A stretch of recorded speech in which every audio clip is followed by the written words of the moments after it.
Beautiful people, welcome back to Not Drinking Alone. It has been a minute, and by a minute, I mean I haven't recorded this podcast since before Corona hit. Listen, but we're back and we're new. We're in a new city. We've got a new studio setup and a new direction for the podcast. When we left off back before Corona, I was bringing friends over just to indulge in my drinking habit. So I would not be drinking alone. I was bringing friends over, recording a podcast. We'd get tossed up on alcohol and have a good time. But during Corona, here's what I discovered. I, Runako, Caribbean stand-up comedian based in Japan, I'm not an alcoholic. I'm just not devoted enough to the liquor. And to the people that are boop boop boop, big ups to you, because it is a lot of energy and devotion to be a full-on drunkard. But that's just not me. However, we don't need to throw away the baby with the bathwater, because this show is called Not Drinking Alone. And you know what I am a lot? Alone. I still want to bring people over. I still want to get them tossed up on rum. I still want to talk shit. But also, I want to know how alone they are. Is it just me? Is it just you? Because if you're watching this, you're probably a millennial or expat in Japan. So you probably spend a fair amount of time either alone or feeling lonely. I want to know from the people I spend time with, the performers I spend time with, the other expats that I'm around. What makes you feel lonely? Are you alone a lot? How do you deal with that? What's the upside? What's the downside to that? So that's what we're going to be doing going forward with Not Drinking Alone. Still, I will not be drinking alone and using this as an excuse to get some boozing done at home. You grab your glass, do the same. Before we get into today's show, I have my first sponsor. Ad reads. I am not going to be I'm making movements like I will be putting in graphics, but there will be no graphics coming. So please use your imagination. But yeah, I want to shout out our first sponsor ever. And I'm looking for the ad read. I don't know where I put it. All right. So our first sponsor, I'm excited to bring on board my favorite hole. Listen. Have you ever wanted to get a piercing, but you didn't want to have to leave your house and go to someone else's place to get a new hole put in your body? My Favorite Hole has the perfect solution for you. With My Favorite Hole, all you need to do is go to myfavoritehole.com, log into their website, give all your information, and tell them what kind of piercing you want. They will send you a kit with the needles, they'll send you the directions, and they'll send you a return envelope so you can send everything back when you're done. No need to give yourself an infection with a huge sewing needle and an apple anymore if you want to get a piercing done. My favorite hole, your favorite hole, could now be the hole that you make in your body. Take that power away from God. Make your own holes. All right, let's get to the show. Sometimes we'll have guests on. Sometimes it will just be me and you guys rapping. So I'll still not be drinking alone because you'll be here drinking with me. But today we have who I call my Tokyo comedy senpai, Evans Musoka, the Kenyan dream. But yeah, Yeah. What up, guys? Thank you. What the fuck was that? That's it. Welcome in the Africans, you know? Yeah, I mean you're right. Yeah, that's right, man. Thank you for having me, man. Oh, great. Let's start off with a little kampai. man. Kampai Oh, for shit. 2024. You could have just Kampai. chasing my hand. Kampai. Kampai for 2024. Mm. So, Evans, you know I moved here to Yeah, Tokyo man. You became last rich, year. yeah. Mm-hmm. I became rich. So Yes. I met you and you were already rich. That's what you're saying. Because No. you've been here for a while. Yeah, yeah. Tell me about coming to Tokyo and tell me about starting comedy in Tokyo. Oh man, it's been 10 years. Actually, almost 11 this year on August 28th, like 28th of August. I remember the day I arrived in Japan. I came as a student, and before coming to Japan, I actually started stand-up in Kenya, Nairobi. Nairobi represent, Big up the giraffes them Big one up time. the Wakanda forever. Ow, ow, ow, ow. What the fuck am I doing? I don't. Well, No, that's your image of Africa, right? don't drag me. No, into, you. don't drag me into your This self-hate. is how you introduced me. And, You're like, and you could have pushed back against that narrative, and you chose. I shouldn't. No. I'm not an ambassador of Africa. I am not. Listen, I tell people this on stage. I am not here to correct your perceptions of Africa. Like, fuck Africa and fuck you guys. Well, I'm just me. It's not like you're genuinely giving a great perception of Africa with your I bad don't attitude. care. No, it's not a bad attitude. It's just reality, man. It's 2024. We don't tiptoe. We cut William in this bitch. You blame on the year changing. Like, no, it's still January. We still have. How different do you think your attitude is this year than it was? How long ago was last year? 3 weeks ago. Yeah. You tell me, haven't I changed? You've known me since last year. I've never seen this hat that you're wearing exactly, before. Yeah. So, yes. you know, there's some change. Something's changed. Exactly. And this is the first time I'm drinking this year, so I haven't drunk for 3 weeks. Let's campaign for that. Let's campaign for dragging your friends into the alcoholism problem. Because we're not drinking alone. My favorite you is drinking you. Really? Like, remember that time you almost got into the fight with the teenager on the train in front of his family? Me? When? Me fighting teenagers? I'm not Cat Williams. The worst, but you won. So the worst thing you can do with Evans after drinking is go take a crowded train, because people they're not doing bad things. They're just not paying attention. That's the problem. That's a bad thing already. Not paying attention is a bad thing. You can't say they are not doing bad things. All right, let me jump forward to this story. Evans puts his hand on one of the rings to hold himself up, and there's a family with a daughter and a son and a young, like the kid's probably like 12, 13. No, that 14. Nigga was probably 26, man. He's if Japanese. That makes you sleep at night, that's no, fine. he's Japanese. He was a tourist for sure. And okay, I don't remember. At some point, the train like shifts, so Evans end up putting his hand one ring over, I think, onto the ring the kid was holding previously. Okay, am I correct so far? You don't remember. You were kind of yeah. Okay, continue. So the kid tries to then push Evans's hand off of it, and well, he didn't try to push, but he tried to do a thing where it was like, I don't know what made him do that. Yeah. You know what? Big up to that kid. If you ever see this, big up to you seeing two huge black people on the train in Japan and saying, "I'm gonna stand my ground here." And then what happened? What I would have done was just moved. No, before you tell us what you would tell your two audience members what really happened after that. What did I do? So as a grown man who's a little bit tipsy, Evans pushes the kid's hand off the ring and proceeds to just shout him down, like just non-stop, like, "You can't be doing this. Who do you think you are?" Da, da, da. And the kid's dad is standing right behind Evans, just saying nothing. And I'm just like, one, defend your child. Two, no, the dad knew this kid needed that. Like, this is the argument that he has been standing. Yeah, it's like, this is what I've been wanting to tell this kid for the last 26 years. That kid wasn't 12, man. His position. This is what exactly that was a 14-year-old. No, come on. A 14-year-old boy. Have you guys met before that? How do you know he's 14? How did you know he was 14? Stop trying to send me to Epstein's Island, please. What I'm saying he was not a young boy, man. That was a grown-ass man, man. I touched that hand. It was strong. I felt the veins, man. That's not hands of a kid. Epstein now? You're feeling the veins? Because he was a man. No, don't send me to Epstein. I might be gay, but not to Epstein. That makes it okay to be feeling up his hand? It was me retaliating. It was a retaliation, you know. Feeling up people as retaliation is not something we support at Not Drinking I didn't Alone. Punch him in the face. I wasn't aggressive. True. That is true. I used the bare minimal force and intelligence. That is fair. To teach him a lesson. What was the lesson that you taught him? You don't fuck with everybody. Not everybody is your father, especially black people, and you're white. But I was really watching that father different. I was like, I don't care how wrong your son is. You could have said, he could at least pulled him away. The mother tried to pull him away, but the father was just, maybe he really did hate his son. I'm telling you, I think the father tried to follow me after that to give me an thank you for what you did tonight. You really said something that I've been saying a million years So now for the last 26 years, but the kid has not been doing anything. So thank you very much, black man. So this is we started with what was supposed to be an introduction, but you know what? This is possibly the best introduction you can get of Evans. This is Evans Musoka, as I said, a regular on the Tokyo comedy scene.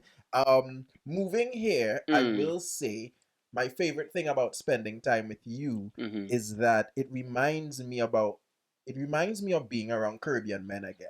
Oh, so You consistently make me uncomfortable. Like when we're out in public. so like you don't like Caribbean men make you uncomfortable? Can I finish? Yeah, Can go I ahead. finish? Go ahead, I'm gonna finish. stop you from drinking. I will be drinking alone for the rest of this podcast. I have 3 sips into this highball. No, in the sense that I am when I'm out, I try to carry myself in a reserved way. I try to navigate like the point of least resistance. The way I move when I'm out, I try to just keep peace because I don't want drama. And a lot of my friends are women, and a lot of them operate in the same way. And I think too much of that energy for me, specifically as a man, is not always good. So it takes a person who has a big energy, and I also like being around them to drag me into bullshit. And you do that for me. I never drag you into Dog. bullshit. Remember when you got into the fight with the bouncer at Hub? Not physical fight. It was not a physical fight. Do you remember unloading all the contents of your wallet into the hands of the bouncer to the bar hub? Do you know that's like I have a hub card. It has almost my points from the hub are enough to buy me a house in Japan. That is just to tell you how much I've gone into the hub with that nigga there. Or how low value a house in Japan is. Exactly, one of the two. But this guy, to see me and ask me for an ID for the 12th time in a day, it's just like... That don't mean that you then proceed... That doesn't mean you proceed to then give him your bank card and give him your license and give him your Costco card. I don't understand Japanese, so I didn't know what he was asking for. And 11 years in, you think that bullshit still flies? This is two different experiences we're talking about, right? Yeah. One time you went and he tried to card you and you made a whole thing about it. The other time we went back, he wasn't even going to card you, and you proceeded to empty the entire contents of your wallet one by one into his hand. Yeah, exactly. And here is the thing that makes me say that you remind me of people I know from back home.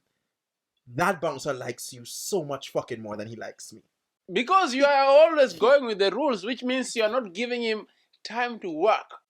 You're making his job boring. I should go out and do some crimes to go get the there Japanese police things to do. No, don't go too far. Like, just go there and pour a drink down and throw a glass across the room. Don't hit anyone. You've heard it here, ladies and gentlemen. Just to make security work. Part for society. Do you think the doctors around you are too free? Maybe shoot yourself in the foot. Go to the hospital and give the doctors something to do. That's this not is what saying. Evans Musoka. Musoka. Who the fuck is that? Who the fuck is Musoka? Musoka, man. No, Who's it? There's a Afrobeats guy, right? Masego. Yeah. See, I was somewhere in between. I'm not. He's way too handsome than me, man. He's tall. He's talented. He's rich. I was gonna say, Evans, you're a good-looking guy, but like, no, you are. I don't like liars, man. But you know what Evans has. I know. Listen, I know I'm not the most handsome guy, but I'm not ugly either. You are the peak of like confidence adding plus 110. To you, because I have seen you operate, and I think you could like outmaneuver a lot of guys who would like be classically considered more handsome than you. Yeah. Including myself. Yeah, you put numbers on my head like anytime. No, you good. You're good looking. You're taller. Your skin is a little lighter. You have a nose ring. I don't care about the skin lightness thing. You have. But can I keep going? You have Steve Harvey's hair and mustache. you know, you have your But my thing hair going is on. real, can we? Yeah, your Can hair we is clarify? real. I have seen variations here, but my hair is it's not real. a wig, right? Okay. Yeah, your fashion is. I might go Your to. fashion is decent. It's not great, but it's Thank you. decent. Give you me know? some advice. How can I raise the level? Evans loves to take fashion shots. Like if you go to his Instagram, you would not know that he's a comedian. You'd But be do like, they look who's good? this African? They do. Ah, They thank do. you very They do. much. They Thank do. you very much. The swag is on There's 100,000. a guy from Jamaica who told me, you're ugly in person, but you're very photogenic. I'm like, you're very photogenic, man. You don't lie. Yeah, like you don't look good, but you're very photogenic. And I told him, yeah, you look so handsome, but in photos you're fucking ugly. It's the opposite of me. You know what? I don't know why people think a comment like that is like a compliment. Yeah, they think it's a compliment actually. Is to make me feel good about myself. But you know what? Like, for me, and that's one thing I like doing the roast. I know you don't touch the roast, but now actually I'm trying to step away from the roast because just too much work, less returns. But there is nothing that's drifting away from you. Yeah, there is nothing that has not been said about me before even coming to Japan. Before even, like, I went to a school. I grew up in a neighborhood where that was, if you didn't have muscle, that was the only defense you had. Like, you had to be a very, very good shit talker. Like, someone punches you, but what you'll say about them or their family will make them feel more pain than the punch. You know what I mean? Exactly. So you say the kind of shit that makes them like go home and sit in bed. Exactly. Yes. So like I had friends from this tribe called the Nubians actually in my neighborhood. These guys were very brutal, and before they beat the shit out of you, they will actually roast you first, and they will tell you, "I'll beat you until this happens." That's unfair. You should get one or the other. I feel like they had both. They had both. You should, as a victim, if I'm the victim, I should get a choice. Like, beat me or insult me. No. Like, emotional damage or physical damage. You can't choose both. Exactly. That's greed. They had both, and I like their structure. They tell you, "I'll beat you until this happens to you." You know, there's a guy who told me, "I'll beat you until your mother feels the pain." You know what I mean? But that's a self-fulfilling prophecy, because then he's in charge of beating you too. But so now, in that situation, it's not like he has a predictive skill, because he's causing that to happen. But in that situation, you need a comeback, and you need to stand up for yourself. And that's why, like, I tell people Japan has turned me into a pussy because I'm not very aggressive. Because I'm not aggressive as he says. I'm not. Okay. I'm not at all. You tell me what the guy said, and I'll give you my comeback that I'd use before Japan and I'd use now. Like, you hit me the beat you until your mother line. Hit me the line. Let me give you a simple one. Okay. I'll beat you until your dead grandmother turns around in the grave. I'm calling the police.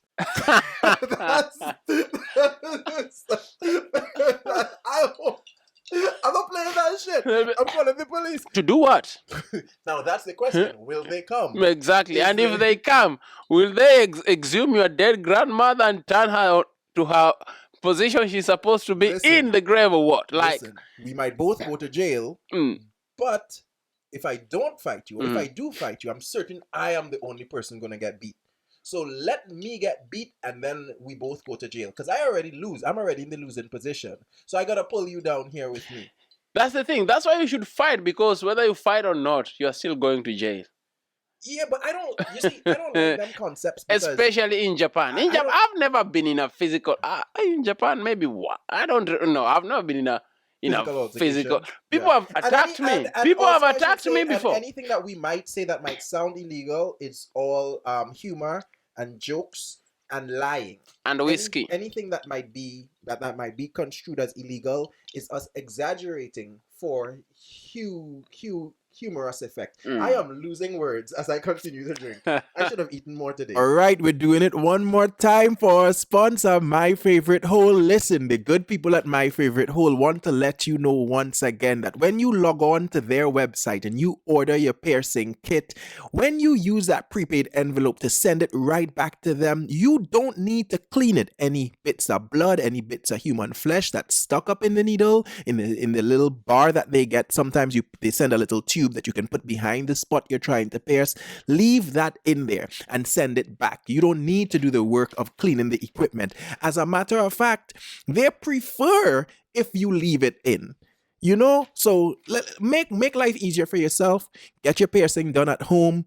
Go to myfavoritehole.com. Use the code NDA from Not Drinking Alone. Use my discount code. And now with the discount code, they're also allowing you, if you pierce your child's ears, they will send back not both of the pieces of flesh from the ear that they lost, but one, and they'll send it back in a pretty frame for you. Use that code NDA at myfavoritehole.com. Pierce yourself at home.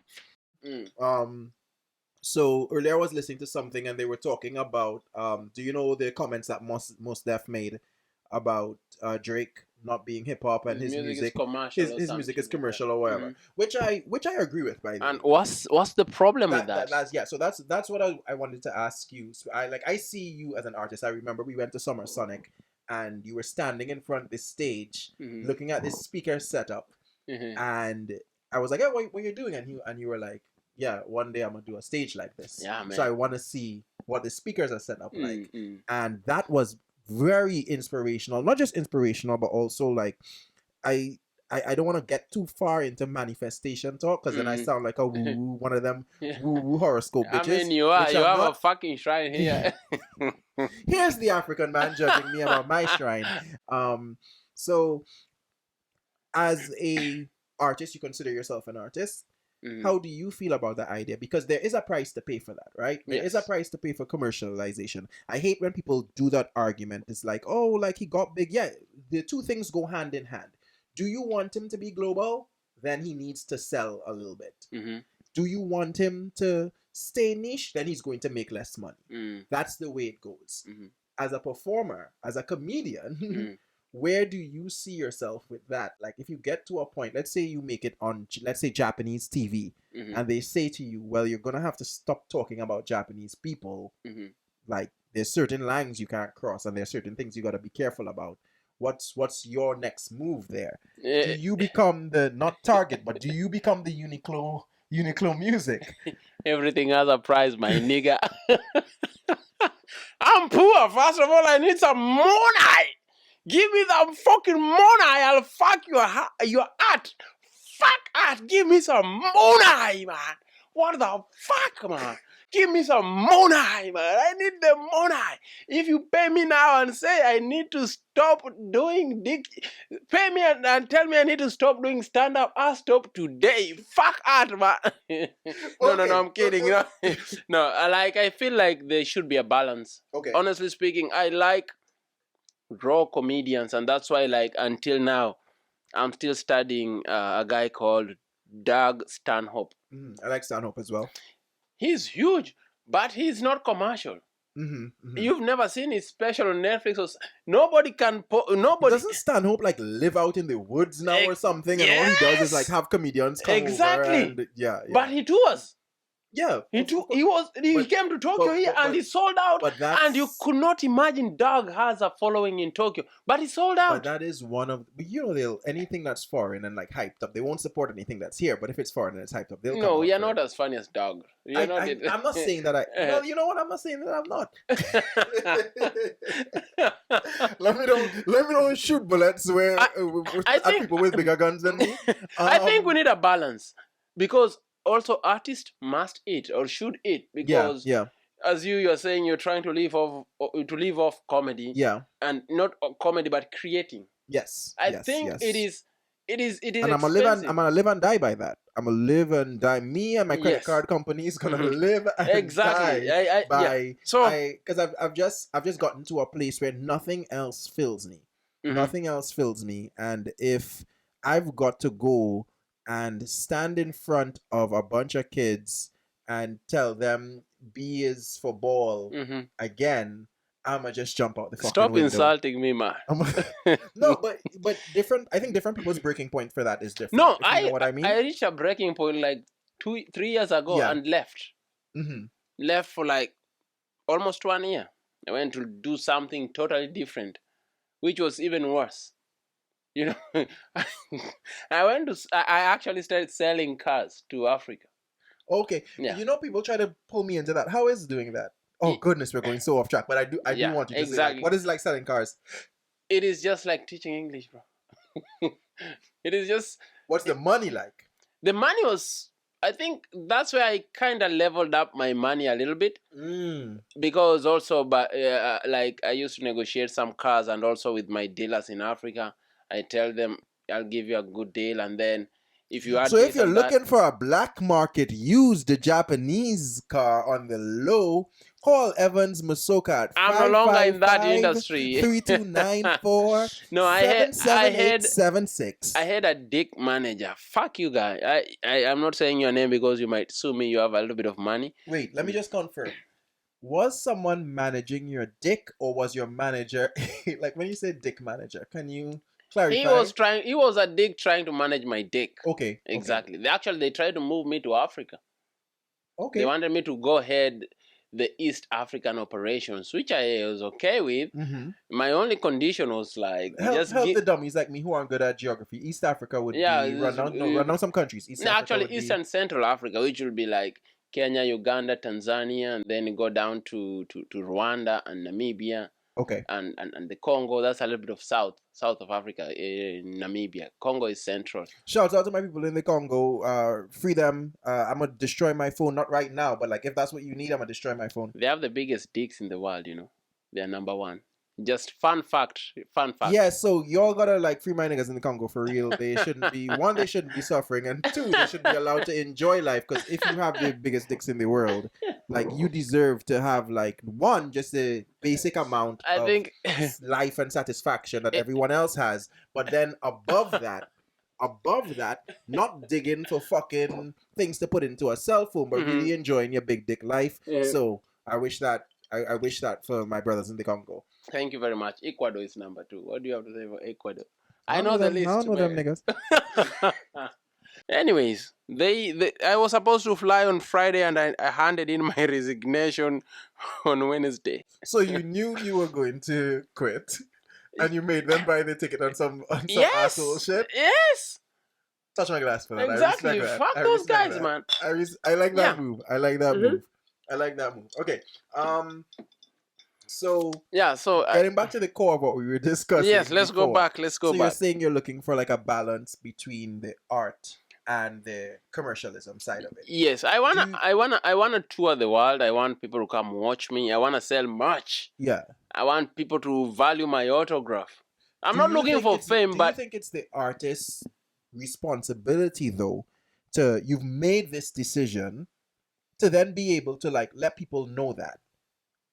Like I think that's something that I stumble on a lot, where it might be, even though I'm no longer like religious in any way, like your Christian upbringing stays with you. Yeah. So for me, I have this thing where I'm always about like truth, transparency, truth. But as time passes, I realize more and more how much of that are people entitled to. Like you live your life in a certain way, you make certain decisions. How much of the background of that are people entitled to know? So you're saying, okay, I'll make this balance where there's certain things I'm just not gonna say up front because it protects my money. Would you be open about that in that position? That's a very difficult question. Again, it depends how much I have. wait. Let me clarify something. Does you getting more money mean you're more likely to be transparent, or does you getting less money mean you're more likely to be transparent? The question is, where does that money come from? Okay. If I'm worth $1 million and I have an advertiser who will be like, yo, I'll give you $500K, but please stop cursing on your podcast. I won't accept. Okay. Because for me, actually, art transpires. For me, I think it is the greatest, especially stand-up, it is the greatest form of art. Okay. And expressing myself is something that I didn't have like growing up. I grew up in a very, very militant society. Be it my family, my dad, before he fucked off, he never used to play games. Like for me, I stand slightly different to that. Like I'm gonna take the money, but you can't then tell me I can't say that I'm not saying certain things because of my relationship. No, man, I'm not gonna. You have what? You can't I'm- create your own scenario. You I'm- take the money and shut up, or don't take the money and talk. Choose one. You can't say I'll take the money, but again I'll be doing. No. That's not what I'm saying. That's what you're saying. I am saying I'll be transparent about the fact that I am shutting up. Are you saying that you're shutting up is breaking shutting up? Yes. Because Ah, people will know that this is a fucking Oh, sellout. fuck. He took the money. That's why he can't talk about the dead. Okay, well, why? here's what I'll do. Let's say Suntory gives me money. Mm. Suntory is a big drink company in Japan. I'ma just deck myself out in Suntory. We're not giving out advertising dollars. They might be. This is how you start. I'm just deck man. myself out in advertising in like Suntory gear all the time, so people know this is where I stand. Mm-hmm. I'm gonna try to like subconsciously like slide it in there. So you want both sides? I don't want both sides. Because you won't say it, but you are it. You know what I mean? But they don't know where I stand. All they know is that I'm not talking about it, and I'm not gonna risk my money for it because I made that decision. But your branding is talking about it, because as an artist, as someone in the public eye, it's not just about what you say. So you are definitely talking about it. People who also ain't shit. My people who also have no values, they'll be like, oh, Suntory is we up. It's like saying it's like saying like you it's like saying you don't support homosexuality, and then you have a rainbow flag here and a rainbow flag T-shirt. No. It's the same thing. No. It's like me. Okay. The rainbow flag says a million words more than you can ever say. No, wait. Okay, so I'm eating pussy, right? Up and down the street. But then I support this company. This company brings me money, and they're like, you gotta stop saying that you're eating pussy. And I'm like, all right, cool. And this company I can't use a Japanese company anymore because I get up in trouble. So this company is Vacuums R Us, right? So Vacuums R Us is like, all right, you want to sponsor our vacuums? We'll give you a bag. We'll give you the bag. But you gotta stop talking about eating pussy because we don't want anything competing with our sucking power. And if you guys, can you see who fucks a vacuum? I hope you clean it first. If you're eating pussy, if you're eating great pussy, it'll make it seem like if you can suck better than our vacuums, and that'll compete. So you can't talk about that. So I will then. That's a good one. It is. I like that one. I like that one. It is. I have 6 vacuums. Now I'm like, I don't even want to get that. No, I told you I ordered. Okay, but yeah. For Runakos, listen, wait. Just before we continue, I am the first guest of this second episode or 200. First episode of the new season. Of the new season. Not drinking alone. Say the name of the show. Yeah, of not drinking alone. Okay. Because of that, I will give. I have a giveaway, man. I want to give one of your of your followers or listeners or viewers a free vacuum. If you live in Tokyo, brand new vacuum. Yes, it is a brand new vacuum. I'm serious. It's not even a joke. Genuinely trying to dump it off on you. It's brand new. You don't dump brand new shit, man. I'm giving you a follow. It's a giveaway. Listen, all right. I'm a good guest. Listen. You know what? This is a perfect time to pivot. Let's go to an ad. I hope I have the ad ready so that there is an ad here. And when we come back, we're going to switch to our main topic, which is talking about loneliness or not drinking alone. We're doing it again for my favorite whole people. Poke holes in yourself from your tingle to your dingle. Who doesn't want to be at home doing a minor surgical procedure on themselves? You know, why would you go out and drop your pants or let somebody come stand over your face? Corona might be coming back, you know. You don't need to go get pierced.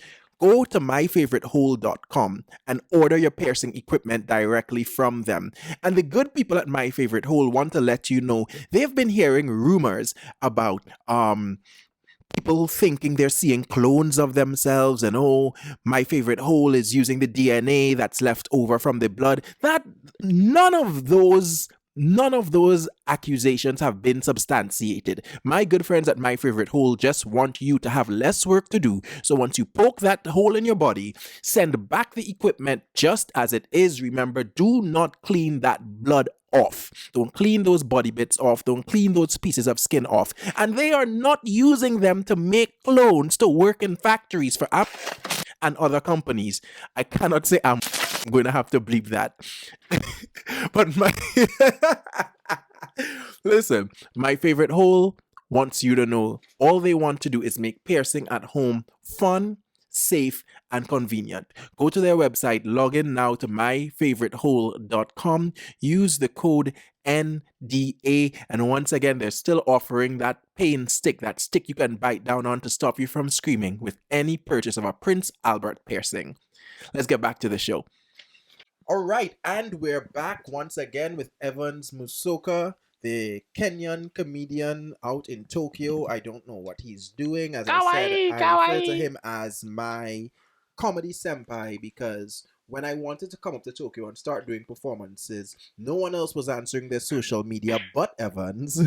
And Because we met in Osaka yeah, before. we had met in Osaka, and that was one of the first times I Actually, saw like something special. Like at that time, I don't Mm. think anyone had even come through the club. The first 2 years I was there, Really? no one had ever come through the club in that Mm. space. I think so. I Mm. hadn't seen the club sold out like that Mm. until your show. What did you say? I didn't hear that clearly. I hadn't seen the club sold out for a specific event. Like My their battery is going to die. Which one, man? My camera battery, Improve which your I don't know. This podcast is shit, man.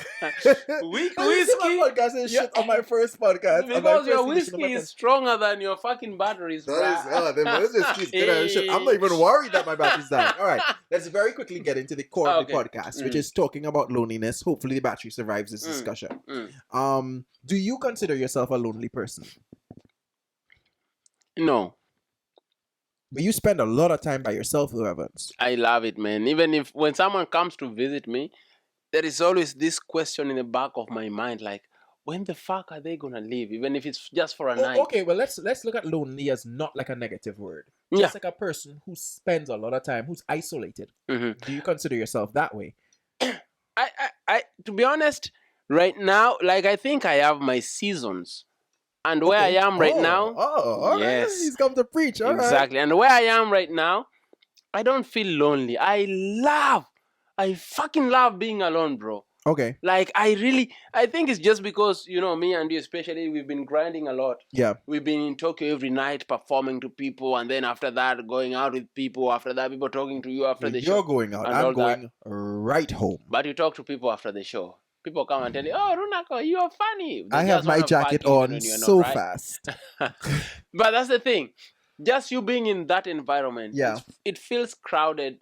And if you do that at least 4 times a week, it just feels people, especially I'm talking about For yourself. myself. Yeah. And then after that, I work with people around me that I have to talk to. I don't want, but I have to. I have to do it, And then, yeah, I think all that gets to me a lot. That's why I just like being alone, man. I enjoy. I don't like people visiting me, honestly. But you don't. Unless you come okay. and I know how long you're gonna stay. Okay, I get what you're saying about like being around people. Mm. Like, but don't you think that there are your people who pour into you? Because maybe I'm wrong, but for me, I've met people in my life who've like poured into me more than they've taken out. Just their presence makes me Yes. feel like Mhm. and being in Japan and being an expat and being so many specific things, being Mm. black, being Caribbean, Mm. it's sometimes hard to find a match for all of those things. Absolutely. So that I could be around people all the time, but even in that space, even when I do well on a show, sometimes I get off and I'm like, they now want me to continue being the person who I was on stage, and that's Yes. that's two different Renacos, both of whom I love, Absolutely. but like on stage we can talk about anything and you can like shout out to me, don't interrupt me, but like I'll ask you a question, come back at me. But once I get off stage and I'm recalibrating and my mind is on my set and I'm running what happened good or bad in my mind, I want some space. Yeah. And I understand that people pay for the ticket for the entire experience from the time they come up, from the time they leave. But even doing that sometimes feels a bit like performative to me. Mm. And I try to get out of there so I could get back into my own headspace. Mhm. You know what I mean? Mhm. So in that space also I feel kind of lonely. But you're Mm. saying for you, that feels good or feels bad, or is it just for you, I'm not lonely because I'm around people? I think being around people is good, is crucial. But after that, I always want to go back to my small cave where I can just chill by myself Mm-hmm, and mm-hmm. think about the show, of course, Mm. and maybe watch the video and edit and do my thing Yeah, yeah. by myself. And I think that's one of the issues I've been having with my previous relationships, Mm-hmm. because I've made I've had some incredible girlfriends. My ex is amazing, and He trying to get him back. no.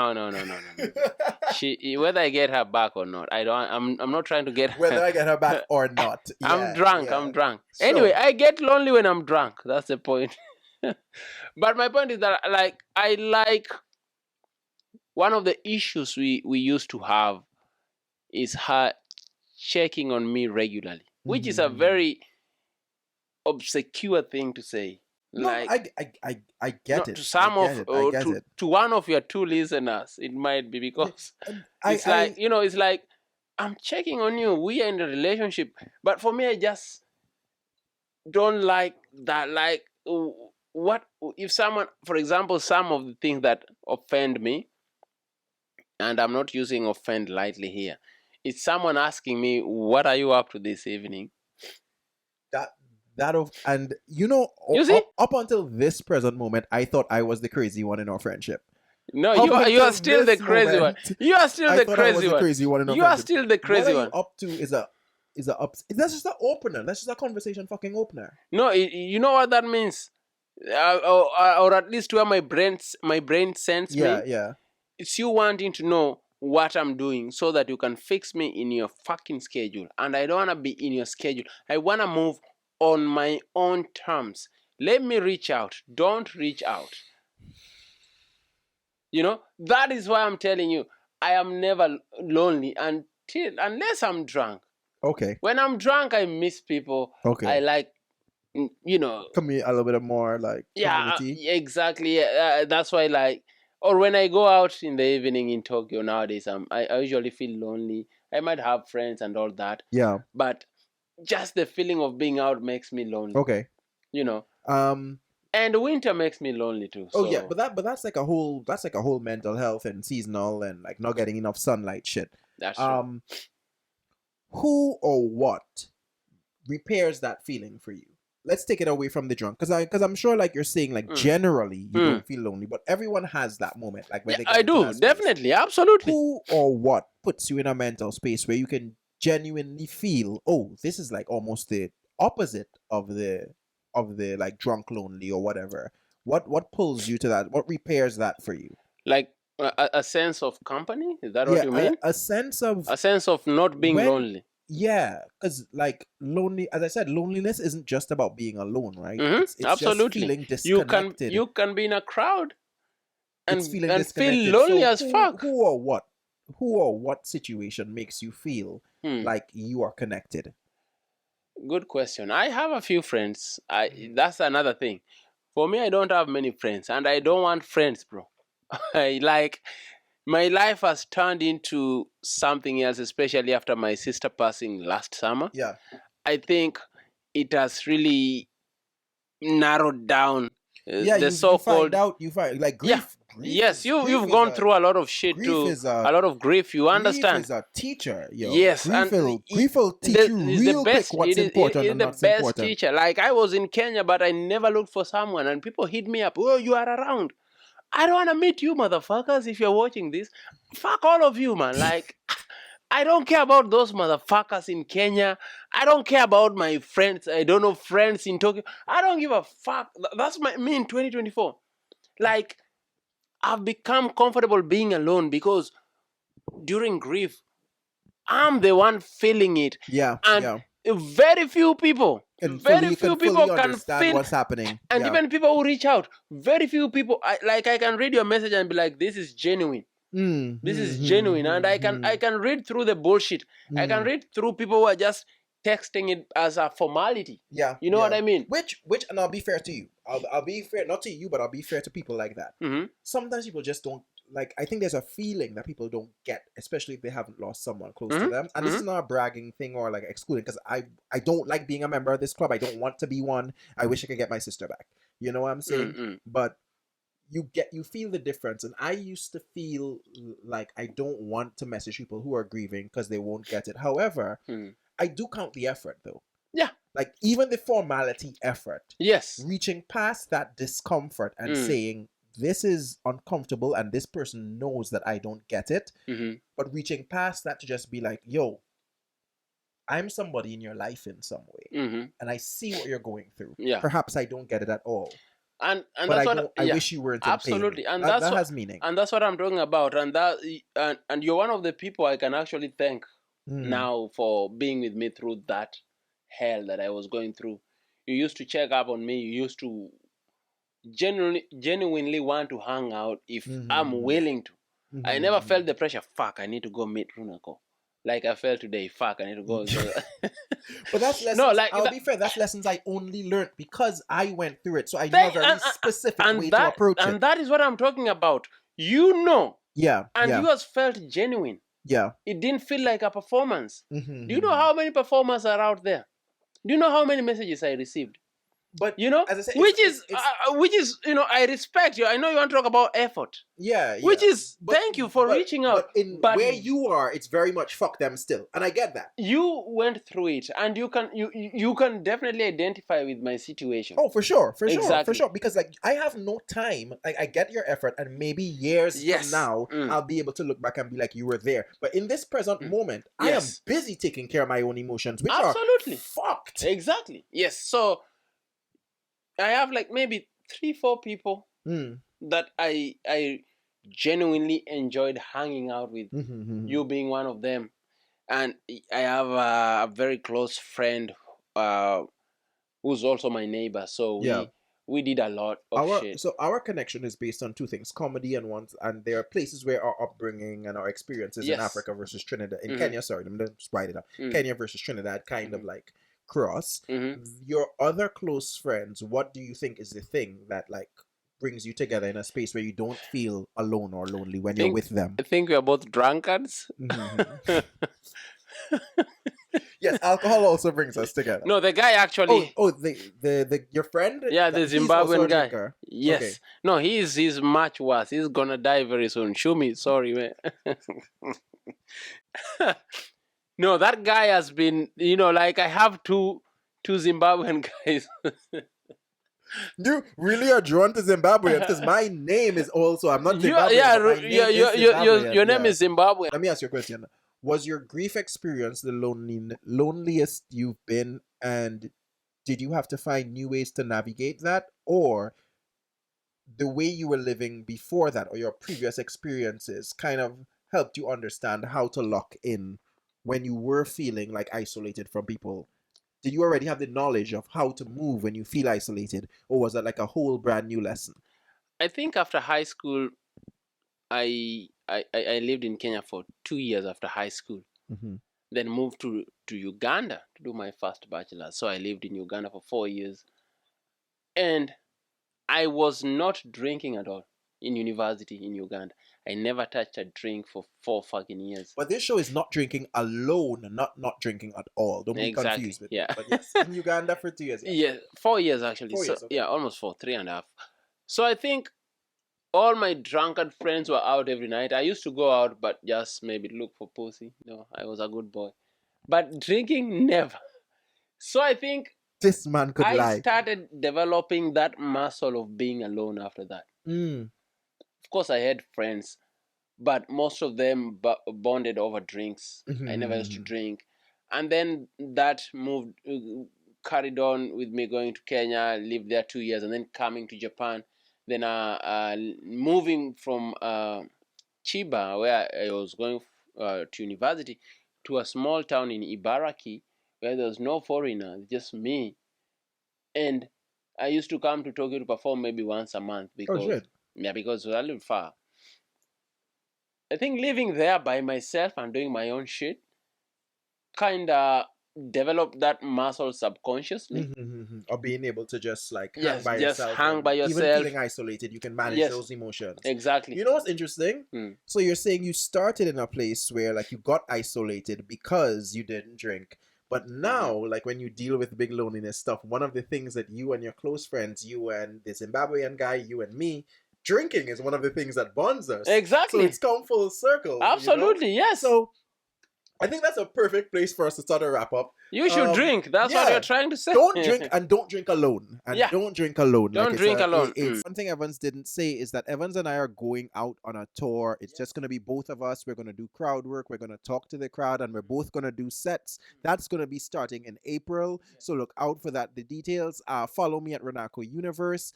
My next show that I'm producing through my imprint, Green Jacket Comedy. You can also follow Green Jacket Comedy on Instagram. Renako's Big Comedy Lime. It's a storytelling show where I get comedians to tell stories on the same theme, and we end the show by having the crowd members come up and tell stories, and it's a whole contest, and we give out prizes. That next show is happening on February 11th. It's a Sunday. The next day is a holiday, so we hope to see you. This has been Not Drinking Alone. Once again, we're talking about loneliness, as Evans gave us the advice, like find a drinking buddy. Find a drinking buddy. If you're an alcoholic, do something else. But yeah, this has been Not Drinking Alone. Remember, if you're drinking by yourself, that means that you are an alcoholic. So find someone or record yourself and make sure that you're not drinking alone. This has been Evans Musoka.